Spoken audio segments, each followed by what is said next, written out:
savez que le Burkina fait partie, depuis 2023, là, des 10 pays les plus attractifs en Afrique. Voilà, c'est pas un politicien. Voilà. Ces jeunes-là sont en mission.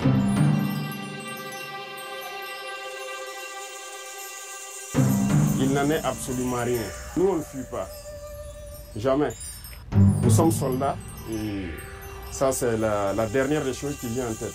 On ne recule pas, on n'abandonne pas et on ne s'agenouille devant personne, à part nos parents et Dieu.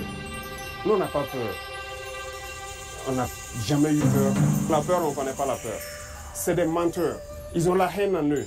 Ils sont constipés intellectuellement. C'est des escrocs en fait. Et quand vous voyez des grandes personnes mentir, ça fait pitié. Ils mentent. RFI, quoi, je ne sais quoi, France 24, Le Monde, Jeune Afrique.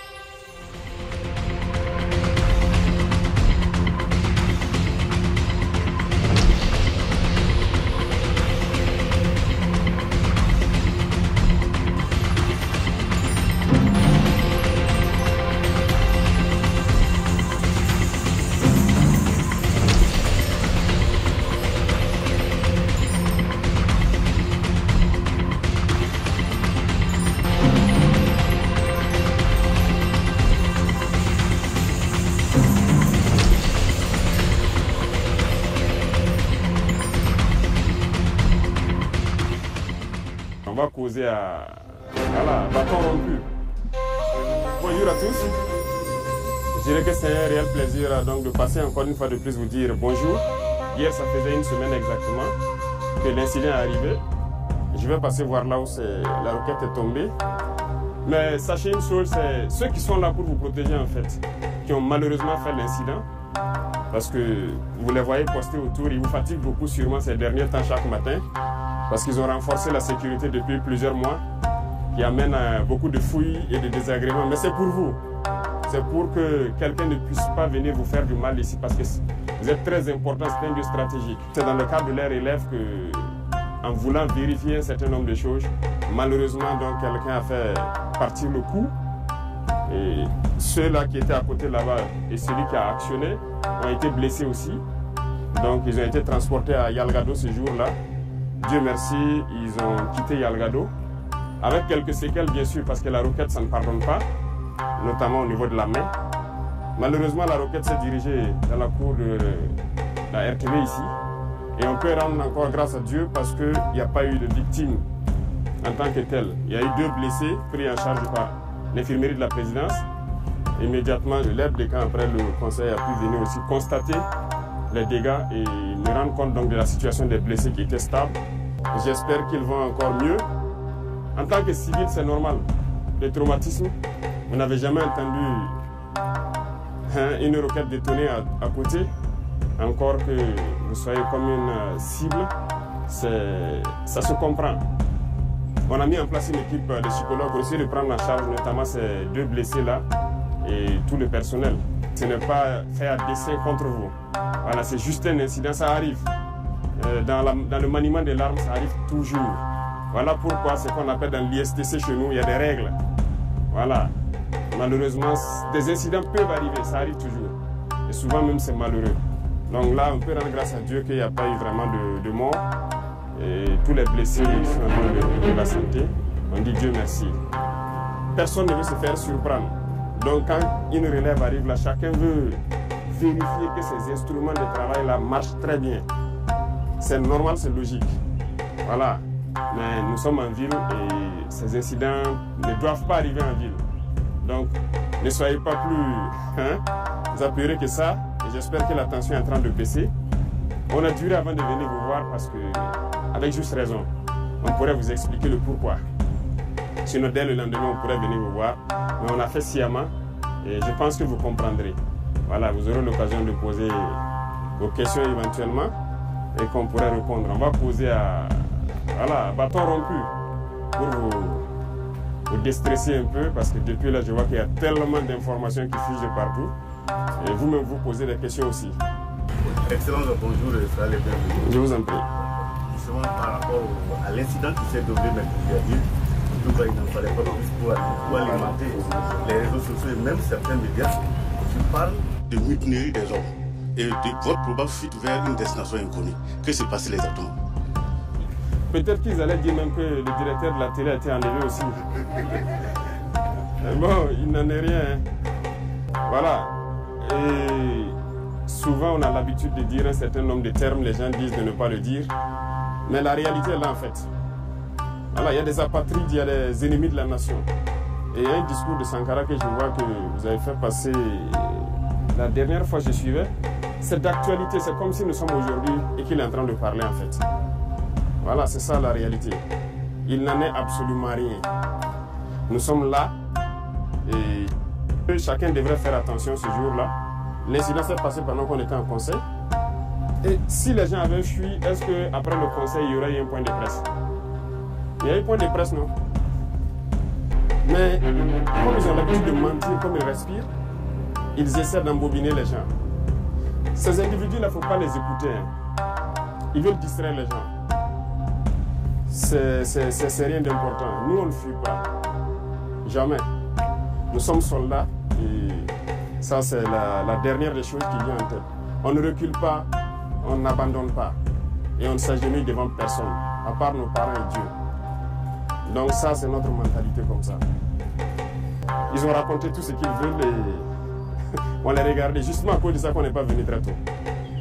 Il fallait les laisser alimenter leurs mensonges. Et c'est ce que je disais, peut-être qu'ils allaient venir dire que le directeur a été kidnappé et sa femme même qui croyait peut-être à leur ineptie, allait regarder que mais là je vois maintenant qu'ils mentent.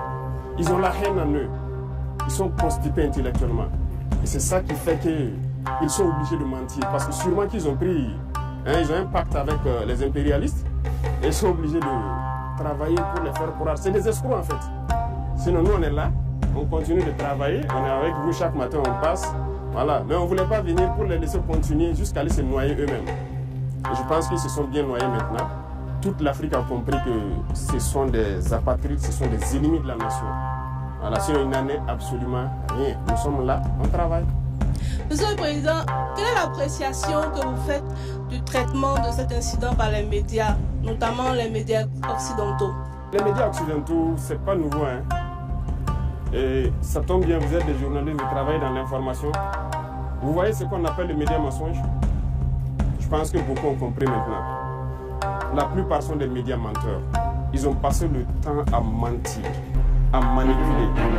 Et aujourd'hui, quand je les regarde dans leurs reportages et tout ce qu'ils racontent, c'est honteux. Et c'est très bien. Ils sont arrivés même à prouver à toute l'Afrique, à tout le monde entier, qu'ils sont des menteurs. Et c'est bien. Je pense que la jeunesse africaine doit avoir compris, la jeunesse burkinabé doit avoir compris. C'est désabonner de ces gens-là, ne plus les écouter, parce qu'ils nous ont tous manipulés pendant longtemps. Voilà, vous avez plusieurs exemples chez vous. Hein. On prend la Côte d'Ivoire, qui n'a pas détesté Gbagbo? En tout cas, nous, notre génération, tellement ils ont menti sur lui, ils ont raconté du n'importe quoi, ils mettent la pression par l'information, vous finissez par détester la personne. Ils font un modèle de la personne pour vous imposer ça dans l'esprit. Vous finissez par détester la personne, on l'amène à la CPI, après on lui dit qu'il n'y a rien, il est coupable de rien. C'est sérieux ça? Kadhafi, on a laissé Kadhafi mourir. Voici les conséquences ici. Dictateur, il a fait ci, il a fait ça par leurs organismes. Ils mentent. RFI, quoi, je ne sais quoi, France 24, Le Monde, Jeune Afrique. Ils sont obligés de faire le travail qu'on les demande. Voilà, ils ne sont pas libres en fait. Il y a beaucoup de médias là, pas, ils ne vivent pas de la publicité ou je ne sais quoi. Hein. C'est faux, c'est les gens qui payent. Et vous donnez l'information comme ils veulent. Voilà, même malheureusement ici, il y en a, hein, au Burkina, il y en a plein. Voilà, quand on le dit souvent, les gens disent qu'on attaque les journalistes, mais il y en a.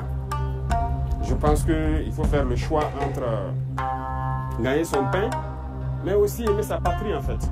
C'est vrai, eux, ils se battent pour leur patrie. Tout ce qu'ils font, c'est à l'avantage de leur patrie, mais il faut se départir de ça. Et on voit des médias nationaux qui prennent pour référence ces médias-là. Souvent, on regarde certains journaux, ils citent selon tel journal. C'est des menteurs. Ils n'ont aucune information, ils n'ont rien. Leurs reporters, c'est des menteurs. Parce que lorsqu'ils veulent s'attaquer à un pays, ils peignent le pays comme ils veulent. Ils disent ce qu'ils veulent du pays pour amener tout le monde à détester et pouvoir faire passer ce qu'ils veulent. Mais je pense que cette fois-ci, on a compris. Nous sommes en 2024. Et c'est un jeu d'échecs.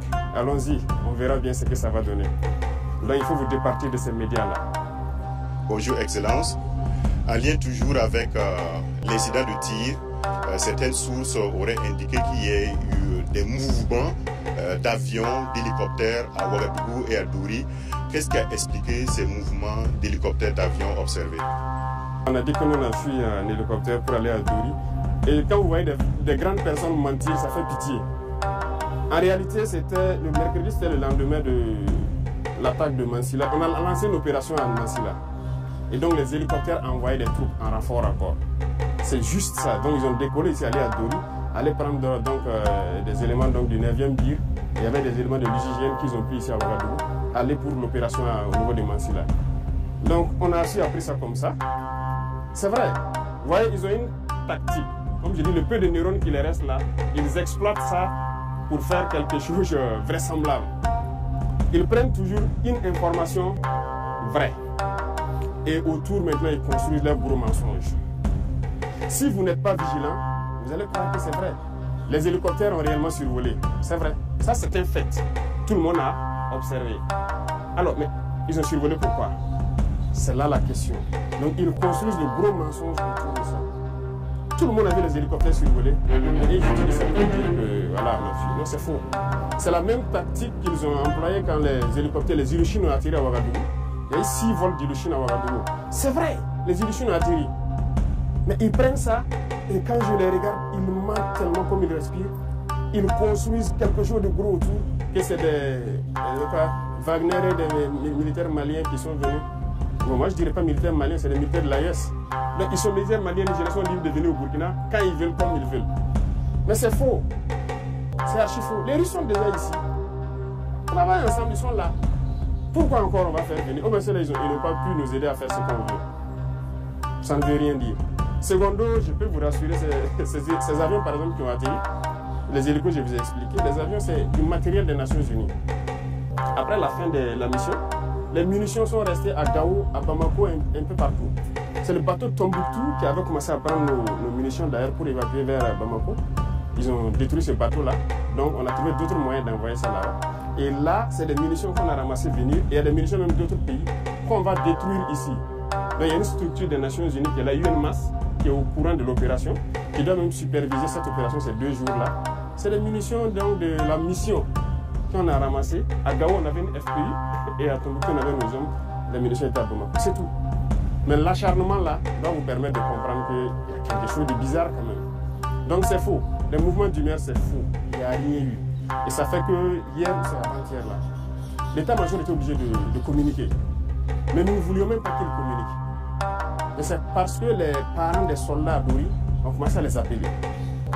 On a appris que c'est vous qui voulez vous mutiner ou pas. Les enfants disent, ils sont en opération même. D'autres sont vers Manzila, d'autres sont vers Bani en opération.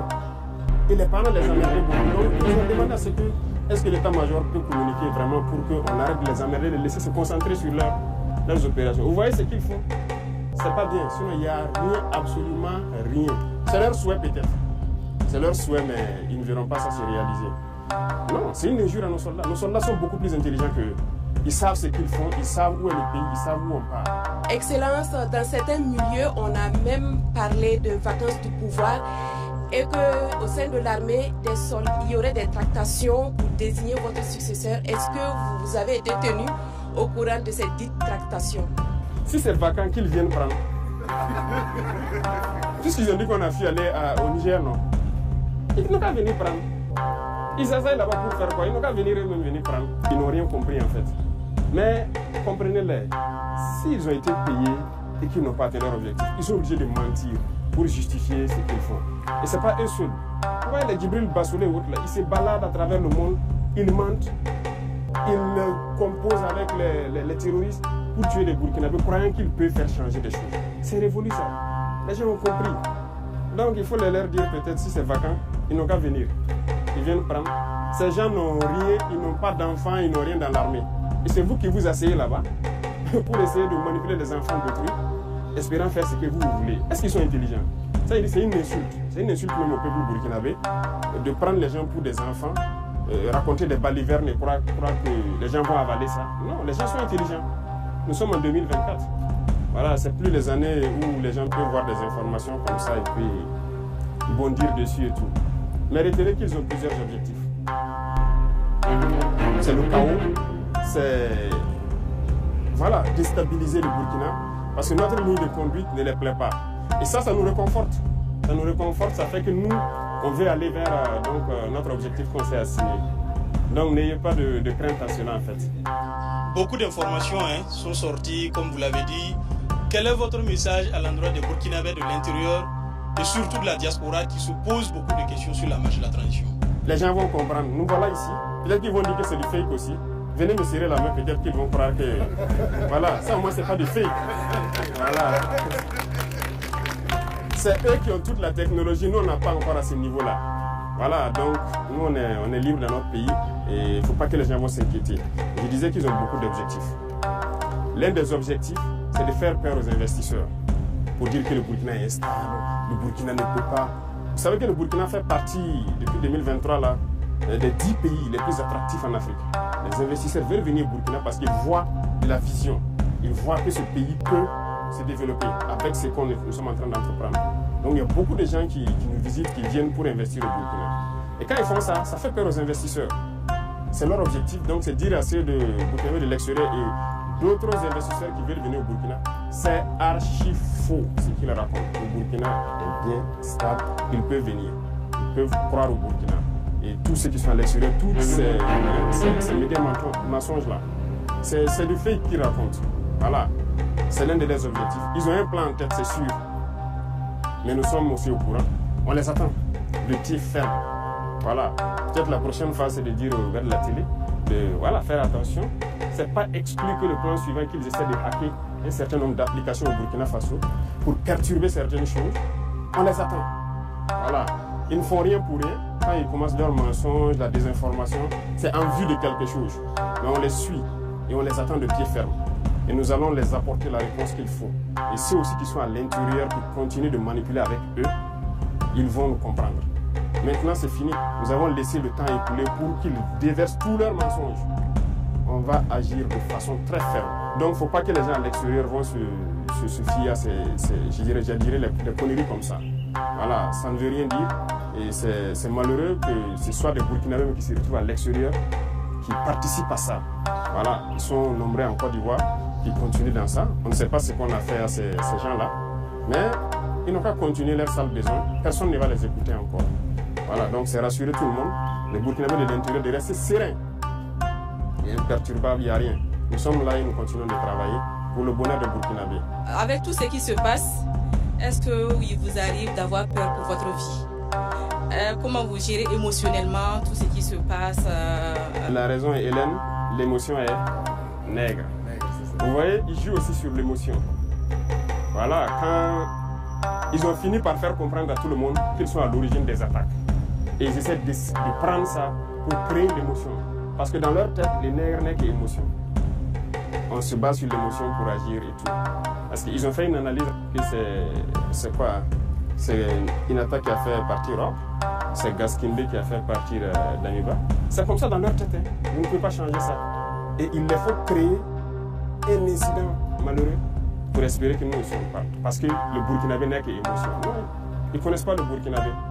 On n'est pas qu'émotion. On sait où on part maintenant. Les gens ont compris l'essence de notre lutte. Nous, on n'a pas peur. On n'a jamais eu peur parce qu'on a eu la chance, je dirais, d'avoir fait le terrain et de vivre des situations où on aurait dû perdre la vie depuis. Je vous dis qu'il y a des situations où on est sorti dedans, on ne sait pas. C'est Dieu lui seul qui sait comment on est sorti dedans. Sinon, on ne serait pas là arrêté ici. Souvent, je m'assois, c'est vrai, je pense à certaines choses sur le terrain, je me dis, mais comment Dieu sait ce qu'il fait. Voilà, donc si c'est la peur, on ne connaît pas la peur. Ça, jamais. Et on prie Dieu ne jamais connaître la peur. Si on voulait connaître la peur, peut-être que si on avait commencé à s'embourgeoiser, on allait commencer à avoir peur. Mais voilà, ils attendent qu'on ait des comptes chez eux là-bas pour se lever un jour, dire tu fais ça ou bien on ferme. Ils n'auront jamais de compte là-bas. On s'en fout d'avoir des comptes là-bas. Voilà, on n'a pas de bien là-bas, on n'aura jamais de bien. Tout ce qu'on fait, c'est pour le Burkina. C'est le Burkina. Nous, on ne veut même pas quitter notre Burkina. On est en paix ici. L'AIE, c'est un grand espace. Si on veut aller faire du tourisme, on part à Bamako, à Niamey ou je ne sais, dans d'autres villes. On s'en fout d'aller ailleurs. On est bien dans notre espace ici. La peur, on ne connaît pas la peur. Non, on ne connaît pas la peur. On a décidé de s'engager pour la patrie. On sait tous les risques qu'il y a autour. On a abandonné toute notre vie pour ça. Pourquoi avoir peur? On a abandonné toute notre jeunesse là pour une mission pour la patrie. Donc il n'y a aucune peur. Vous pouvez rester sans crainte. Zéro peur. La prochaine phase à laquelle il faut faire très attention, c'est l'intelligence artificielle. Attention, parce que moi, il m'arrive de voir des vidéos de moi-même en train de parler espagnol ou de parler, je ne sais pas, chinois. Je remercie ceux qui le font parce qu'ils arrivent à traduire nos discours, mais c'est très dangereux. Donc cette phase va venir. Comme je vous disais, les hacking et tout ça, ça va venir. Donc restez concentrés, faites le travail patriotique que vous faites. Merci à vous, beaucoup de courage et j'espère que votre morale est remontée. N'ayez pas peur, ils sont là pour vous. Voilà. La visite surprise du premier de Burkinabé nous a apporté du baume au cœur. Ça nous a fait énormément de bien. C'est vrai que l'opinion est friande de nouvelles macabres. On en a entendu des choses qui frisent parfois le ridicule. Ce qu'il faut retenir, c'est que le président a parlé comme d'habitude, c'est-à-dire c'est pas quelqu'un qui calcule. Il parle avec ses tripes. Il dit les choses, ça vient de là. Donc, voilà. Ça nous a rassurés. De toute façon, nous, en tant que professionnels de l'information, quand même, on savait trier le bon grain de livret quand même. Parce qu'il y a des choses, quand tu lis, tu entends, c'est gros comme le nez au milieu de la figure. Bon, ça peut passer au sein d'une certaine opinion, mais au niveau des professionnels de l'information, ça ne passe pas. Mais c'était bon qu'il vienne. C'était bon. Et on a passé des moments très agréables avec lui. Comme d'habitude, avec son sourire, les choses qui... Moi, j'aime les gens qui parlent avec les tripes. Voilà. C'est pas un politicien. Voilà. Ces jeunes-là sont en mission et ça se voit. Il faut dire que ça nous rassure. Pourquoi? Parce que déjà, le voir même physiquement relève justement de cette assurance-là. Parce que les rumeurs sont allées dans tous les sens, évoquant son exfiltration, il se serait réfugié ailleurs, il serait même dans un autre pays. Donc, le voir physiquement, et il y en a même qui ont évoqué des blessures, voilà, qu'il aurait été touché. Voilà, donc tellement d'informations ont circulé. Je ne sais à quel dessin, mais je pense que sa présence déjà rassure à plus d'un titre. Ça, c'est un premier aspect. Ensuite, les thématiques qu'il a eu à aborder, c'est plus que rassurant puisque, vous avez vu, il a repris, j'allais dire, chaque rumeur qu'il a démontée. Et moi, ce que je retiens, c'est la faculté qu'ont ces gens qui font circuler les rumeurs là, de se baser sur un fait réel et de bâtir toute une histoire autour. Je vais juste prendre l'exemple de l'incident qu'il y a eu ici. Effectivement, il y a eu un incident. Mais après, on nous raconte qu'il y a eu des morts. Il y a eu, même nous, on a été personnellement appelés pour démentir, voilà, le fait qu'il y ait eu, par exemple, certaines rumeurs qui évoquent qu'il y a eu des rafales et des morts à la RTP. Pendant que moi, j'ai été témoin oculaire. Je n'ai rien vu dans ce sens. J'ai vu des dégâts matériels et ça a été montré à la télévision nationale. Et les gens n'ont pas voulu croire en ces images qui ont été diffusées, le communiqué qui a été diffusé. Les gens ont balayé tout ça du revers de la main parce qu'il y avait de l'existant. Sur lesquels existants, ils se sont basés pour construire justement leur méga mensonge. Donc je pense que c'est vraiment plus que rassurant parce qu'il a démonté chaque rumeur en apportant des preuves et des arguments qui ne font que rassurer, je pense, tout le monde. Et partant de là, je pense que ça nous donne vraiment du baume au cœur pour davantage nous investir et nous avons même été qualifiés des VDP de l'information. Voilà, je pense que quelque part, c'est dire que l'autorité a vraiment et pleinement conscience, voilà, du rôle crucial que nous jouons ici en tant qu'agents de l'information.